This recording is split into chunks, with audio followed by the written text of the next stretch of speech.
Bonsoir à tous et bienvenue dans le journal. Voici les titres de ce samedi. La saison de pluie n'est pas de tout repos pour tous les Abidjanais. Certains voient leur maison totalement inondée. C'est le cas du vieux Mamadou, paralysé et sans grand moyen. Il est obligé de dormir les pieds dans l'eau. Son émouvante histoire dans ce journal. En Russie, les combattants du groupe Wagner ont arrêté leur progression vers Moscou quelques minutes avant ce journal.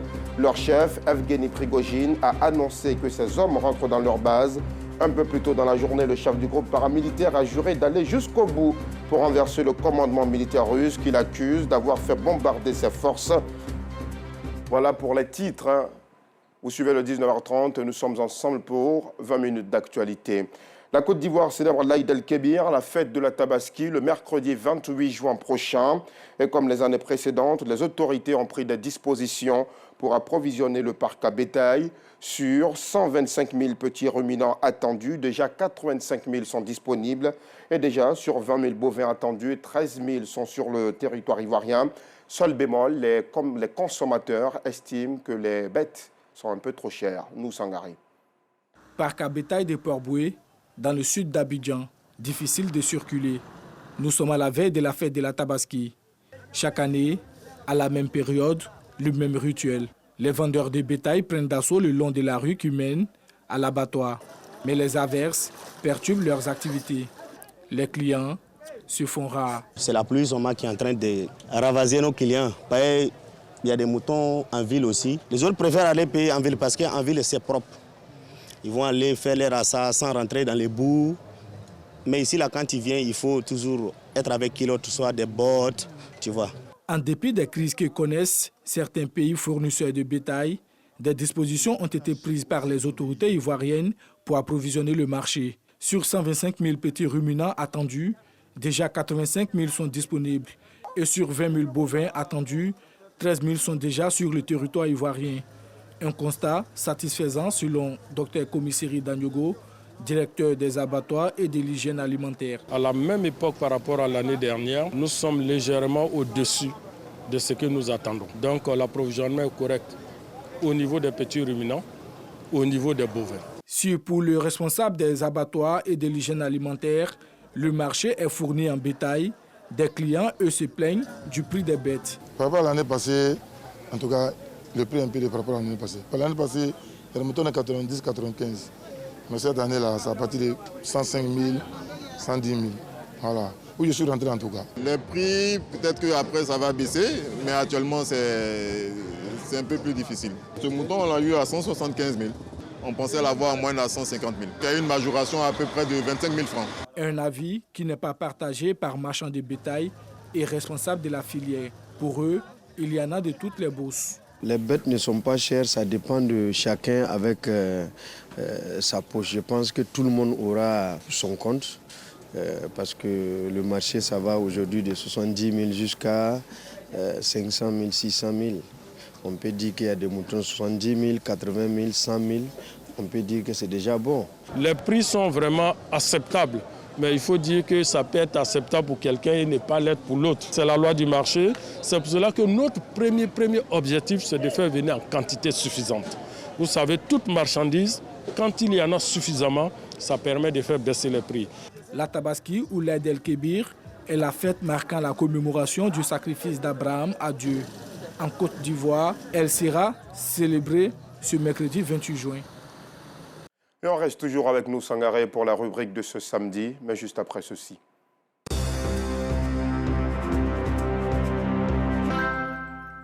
Le Kouroubi est une célèbre danse traditionnelle de réjouissance en pays Koulango, mais bien plus qu'une simple danse, c'est un pan de la riche tradition des peuples du nord-est de la Côte d'Ivoire.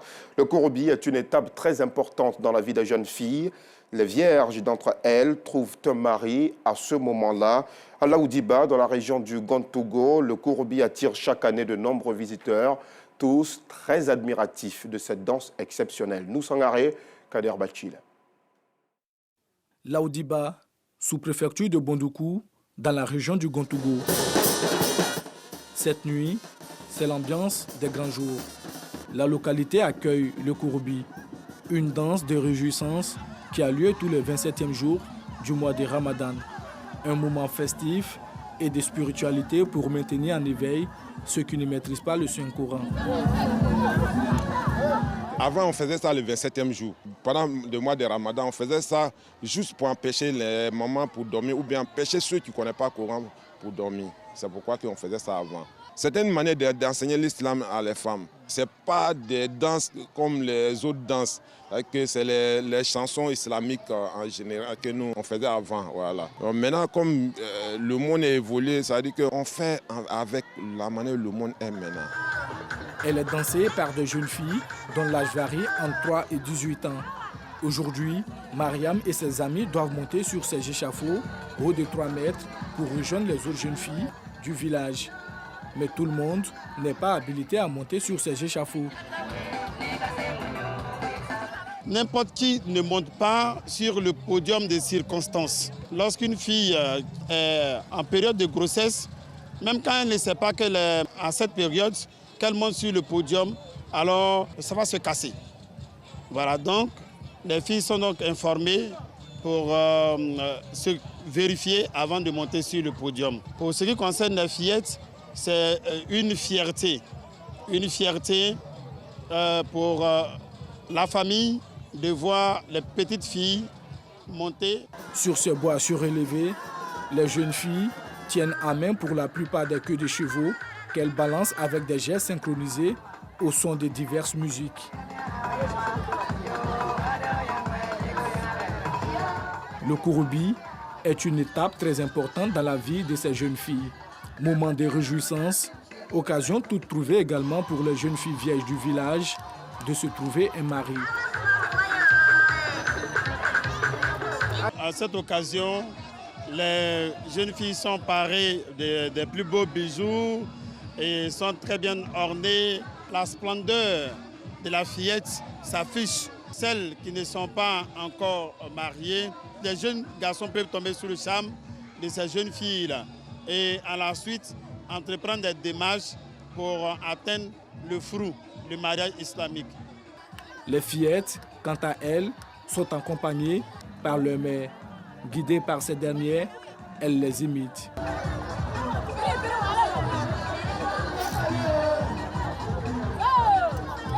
Quand la fille monte, toi la mère, tu l'encourages pour danser. Là, au fur et à mesure, l'année prochaine, quand ils vont la mettre dessus, là, elle sait comment faire les pas. Puisque moi-même, j'ai été déjà dessus. Donc, je dois apprendre aussi à ma fille. Elle aussi, au fur et à mesure, elle va apprendre aussi à ses enfants. Tant qu'elle n'a pas eu sommeil, là, on est là. Mais si elle dit, maman, je suis fatiguée, je suis obligée de la faire descendre. Si par le passé, les jeunes filles dansaient sans se couvrir la poitrine, aujourd'hui, ce n'est plus le cas. Au fil des années, le Kouroubi s'est adapté à l'évolution du temps avec la musique traditionnelle moderne du peuple Koulango. À leur temps, il n'y avait pas les fanfares. Donc ce sont des femmes qui chantaient et certains hommes tapaient les tambours, les tam-tams de Kouroubi. À un moment donné, la fanfare est arrivée, on a inséré la fanfare dans le Kouroubi. Aujourd'hui, on le dit, hein, dans les villages par le passé, c'était difficile par exemple d'avoir 500 personnes pour un événement de ce genre. Aujourd'hui, c'est par milliers, on compte. Ce soir, vous avez vu ce grand public, autour de 2 à 3 000 personnes à Laoudiba. Alors, si vous voulez prendre seulement la fanfare sans ajouter la sono, les gens ne vont pas entendre les chansons afin de répondre en chœur. Pourtant, la réponse en chœur fait aussi une certaine vibration. Voilà, donc, les chansons déjà sélectionnées, souvent, on les joue en musique pour permettre aux femmes, aux jeunes filles, de danser. Mais les pas de danse n'ont pas changé.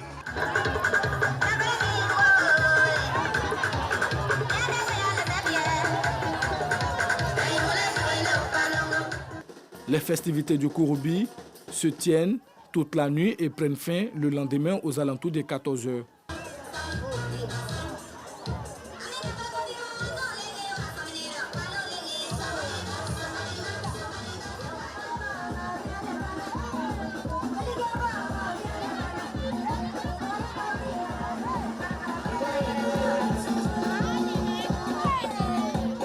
Danse traditionnelle de réjouissance en pays malinké, le Kouroubi a été rendu populaire en pays Koulango.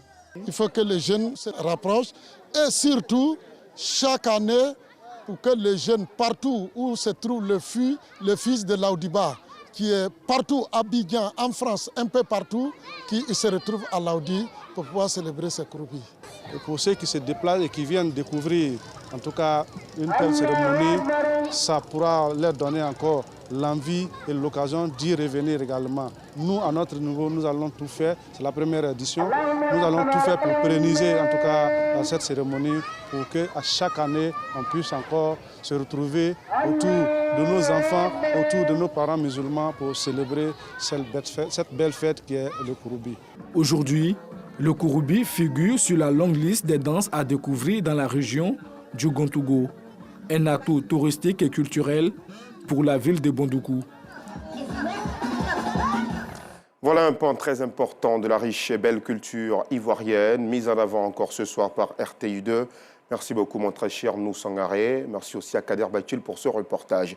Dans le sud Comoé, le maire de Grand-Bassam et le conseil régional ont honoré les femmes. Elles ont été saluées et récompensées pour leur bravoure, mais aussi pour toutes leurs actions en faveur du vivre ensemble. Assistant Diara, Maïssa Kogay. Pour leur courage et leur détermination à se battre pour le bien-être de leurs familles respectives, mais également leur combat pour être financièrement indépendantes et autonomes, les femmes du Sud Comoé ont été célébrées par le maire de Grand-Bassam, Jean-Louis Moulot. Pour l'occasion, elles ont reçu chacune un complet de pagne. Et je voudrais profiter de votre micro pour dire sincèrement merci au maire Jean-Louis Moulot et au président du conseil régional, le docteur Aka Awele, qui ont mis aujourd'hui la joie dans le cœur des femmes du Sud Comoé. Le message que je voudrais adresser aux femmes, c'est d'abord de s'organiser en groupement comme on le fait déjà, mais d'avoir des activités. Parce qu'aujourd'hui, une femme, c'est le pilier de la famille. Et lorsqu'elle est autonome, la famille en bénéficie. Un geste de portée sociale salué par le représentant du président du conseil régional du Sud Comoé. Chère maman, vous êtes des leaders, quel que soit ce que vous faites. Parce que vous êtes attentive. La fête est trop belle, car aujourd'hui, il est question de vous manifester, de vous magnifier. Vous êtes toutes très belles. Cette célébration vise à promouvoir la paix, l'union et le vivre ensemble. À travers cette célébration conjointe, c'est donc un message d'unité, un message de cohésion, un message de fraternité que mon aîné, le président Aka Awele et moi avons souhaité délivrer aux femmes de la région du Sud Comoé, aux femmes de la ville de Grand-Bassam. Chants et danses ont meublé cette cérémonie. Dans le chapitre éducation, l'école maternelle La Fontaine Blanche, dans la commune de Cocody, a organisé une journée récréative. La journée était meublée de jeux, concours entre les tout-petits, d'ateliers de peinture, mais aussi un entretien parental, comme nous le montre Justin Kwasi. C'est la fin de l'année scolaire à l'école maternelle La Fontaine Blanche, dans la commune de Cocody. L'occasion pour la direction générale de l'établissement d'initier une journée récréative.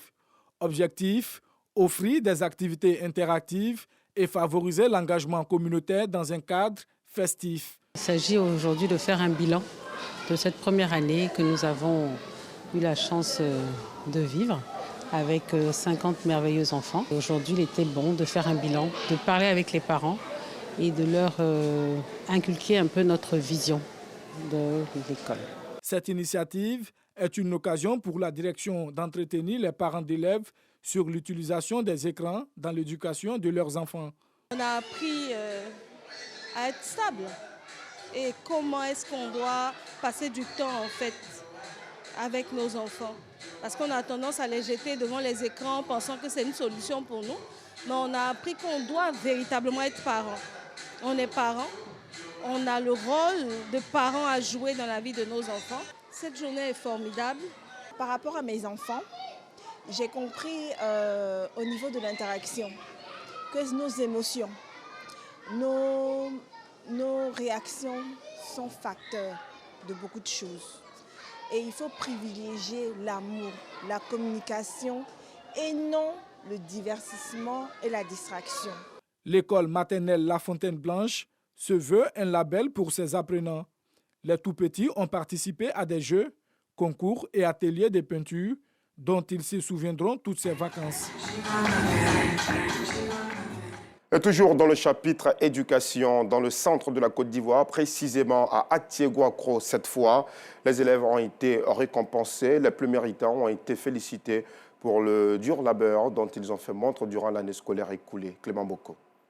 La localité d'Atiéguakro, dans le département de Yamoussoukro, est en fête. Les meilleurs élèves de l'école primaire publique célébrée reçoivent des mains de l'inspectrice leurs différentes récompenses.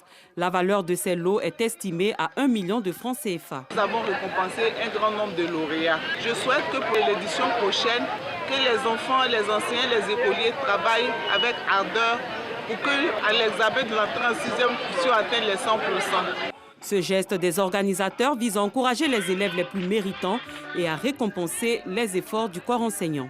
Merci à Madame l'IEP qui a organisé cette manifestation, parce que ça fait longtemps que nous n'avons pas vu ça et je pense que ça va être continuel. Cette première édition de la journée d'excellence dans le département d'Atiéguakro s'est terminée dans une ambiance festive orchestrée par les enseignants de la localité.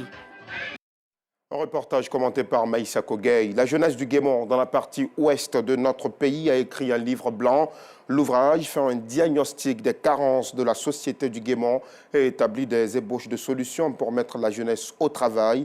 Dénommé le livre blanc de la jeunesse du Guémon, ce feuillet de 10 pages est une initiative conjointe de la Task Force Guémon, dont le but principal est d'être une force de proposition auprès des décideurs. Clément Boko.